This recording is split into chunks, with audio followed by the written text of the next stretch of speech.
Okay, so I will introduce you to the National Spatial System, Penang region, and then I'm going to explain what is gross domestic product, or as known as GDP, total capital investment, and then the last one is trade balance. So, Penang region is known as important position in the national spatial system after the core region. In the 1970s and 1980s, Penang's strategy location became the center of electrical and electronics or E&E industry was fully exploited. Penang became an important regional industrial complex in the 1980s for the production of semiconductors and other related products in Malaysia and also Asia Pacific. The strategy in 1980s and 1990s was based on maximizing opportunities within the global production networks of E&E, textile and other related industry. Integration with the global networks has significantly impacted the global society. Economic growth is the most important indicator of a country or even the state because every country desires positive economic growth.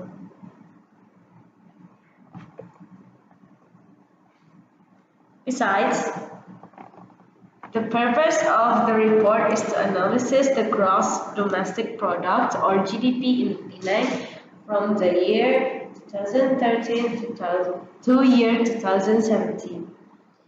The report also examined the relationship between total capital investments and economic growth and relationship between trade balance and economic growth from year 2013 to year 2017.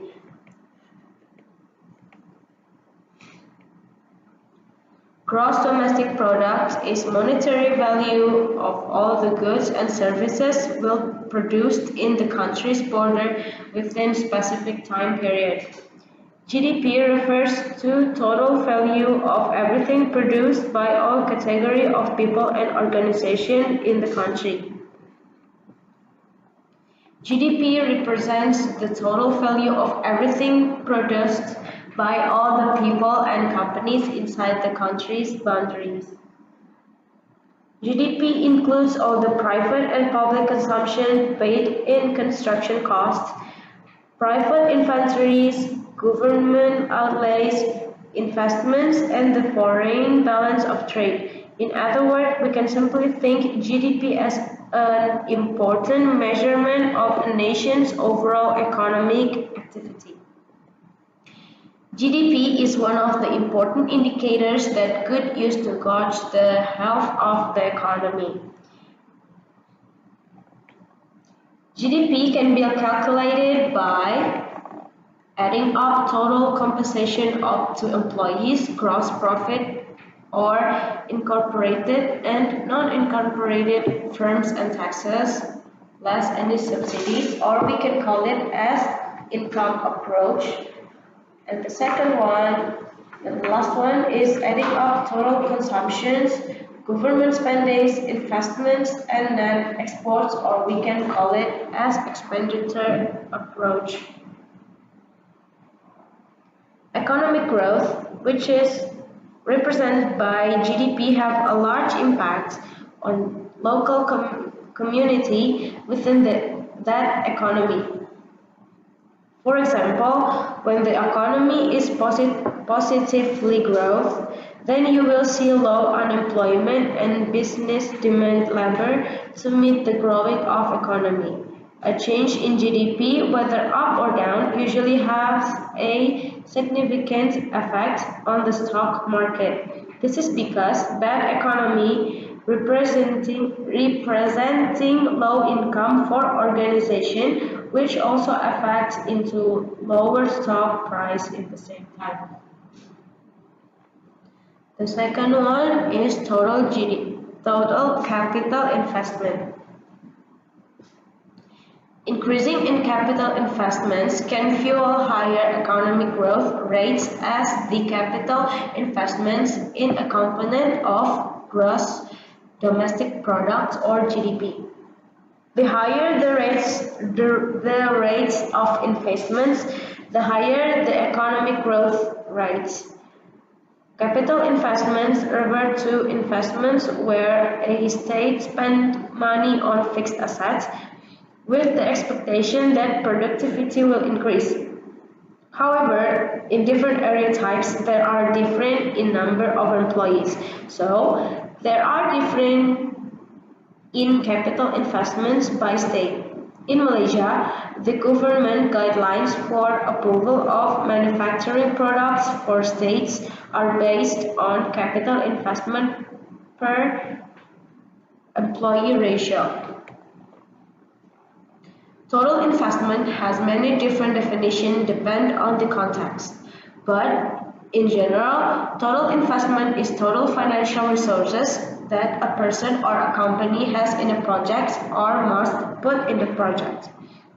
The higher the total finance resources to person or entity, the higher the ability of person or entity to produce more goods and services to the economy. And lastly, the economic growth are positively increased. The last one is trade balance. The difference in value over a period of time between a country's imports and exports of goods and services. It's usually expressed in the unit of currency of a particular country or economic union.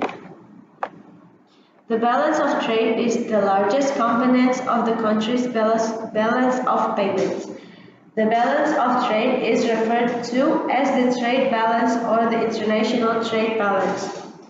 Economists use the balance of trade to measure the relative strength of a country's economy.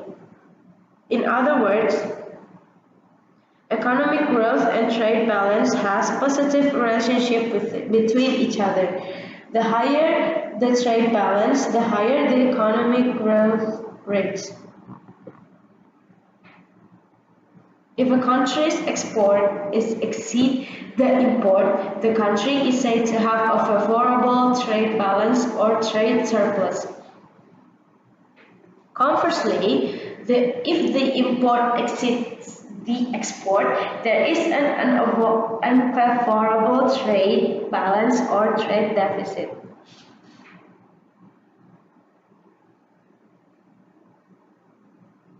However, in different area states, there are different is trade balance. A trade surplus or deficit is not always a viable indicator of economic health and must be considered in the context of business cycle and other economic indicators.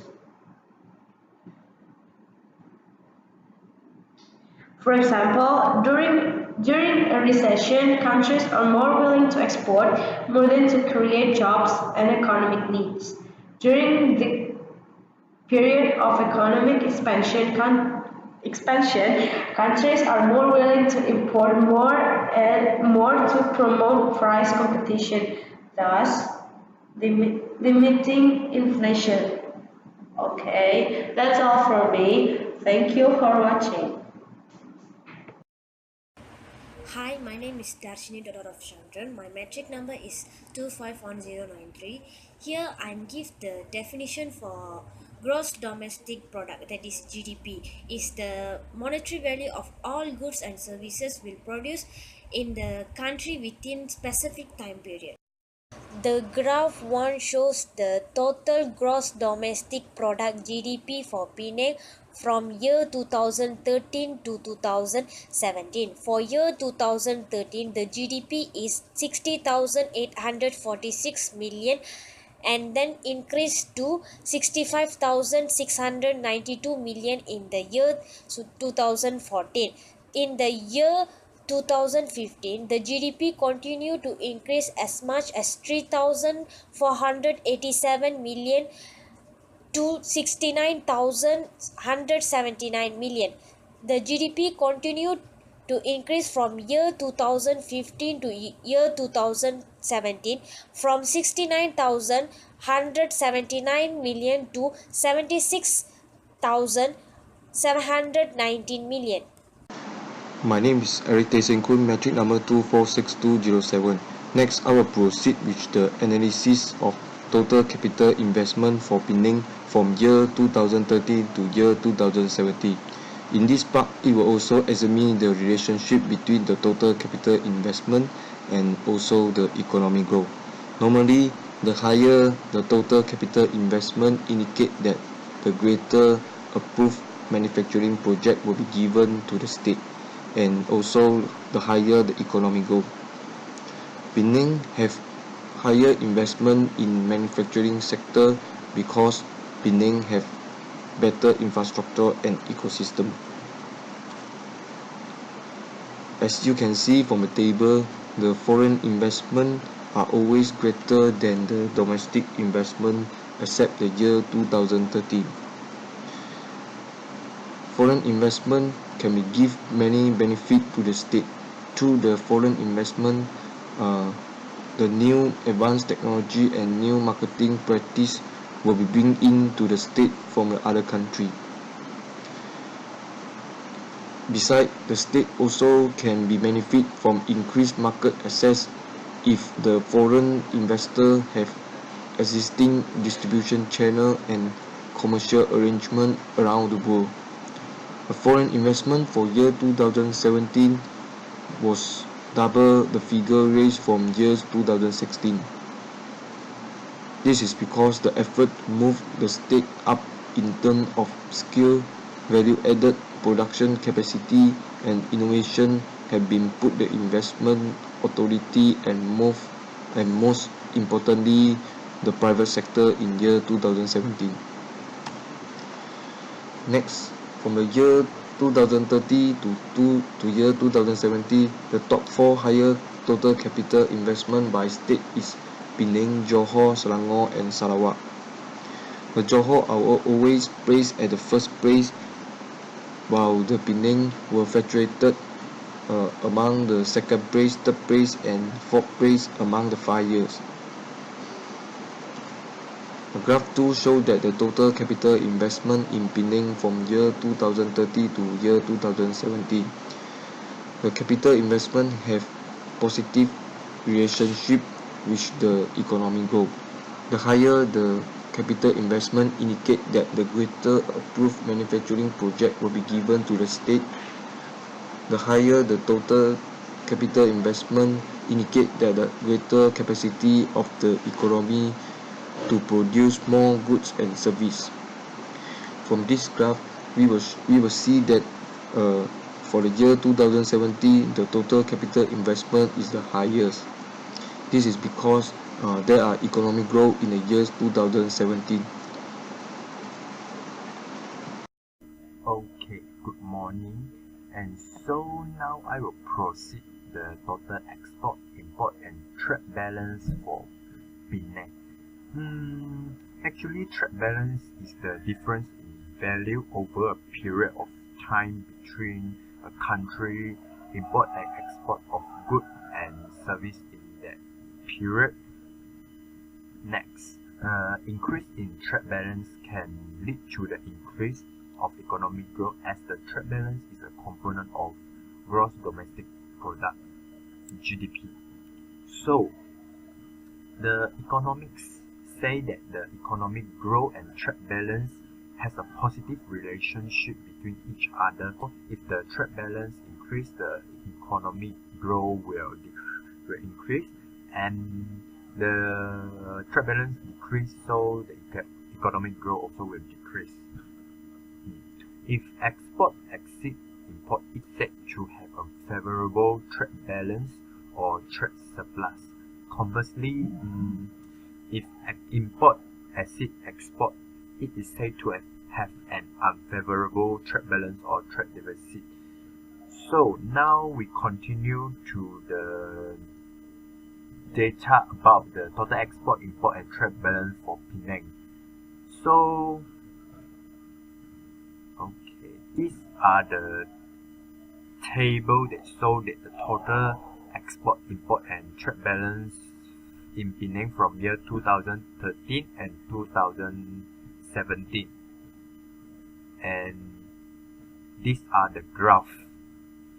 So from the graph we can see that the total export is increasing, is continuously increasing from year 2013 to year 2017.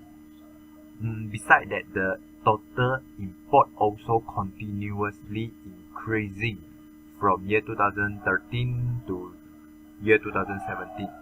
But the trade balance is fluctuated. It increased from year 2013 to 2015. It dropped down to 2016. And in 2016, it increased back to 2017. Yeah. So now we see the value. The total export in 2013 is 159,848 million. It increased to 233,493 million in 2017. The import is 140,970 million in 2013 and increased to 196,427 million in 2017. Actually, we have found that the Penang Economic Indicator April 2015, it showed that actually the machinery transport equipment is the largest export and import in Penang in year 2014. The machinery and transport equipment remain largest exported commodity in Penang. Out of 172.6 billion, it contribute about 71% of total export in 2014, growing at 8.6 compared to 2013. So actually the machinery and transport equipment has the largest percentage in the total export of Penang and total import of Penang in year 2014. Besides that, we also know that the China is the major export and import country to Penang. The major export country from Penang for China is 19.6%, and the major import country to Penang is the China is about 18.6%. It's very high. And last is the bank is 18878 and increased to 33650 million in 2015 and dropped down and increased back to 37065 million in 2017. So actually the increase in the trade balance is a good trend to Penang. Why? Because it brings a lot of profit to the Penang. So these are the total export, import and trade balance in Penang from year 2013 to year 2017. Thank you. We are going to talk about the case study of the flood in Penang. Flood disaster has occurred remarkable cost of human, social and economic aspect.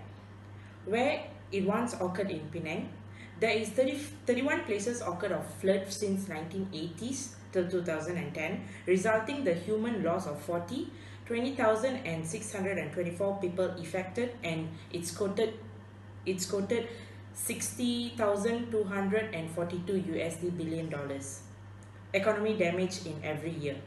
In 2017, Penang had a massive flood.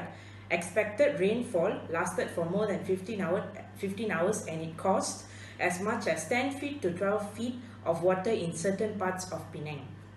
Penang contributed about 6.7 Malaysian total gross domestic product, which is GDP, in 2016, according to the department statistics. Data the highest among the 3 floods affected states.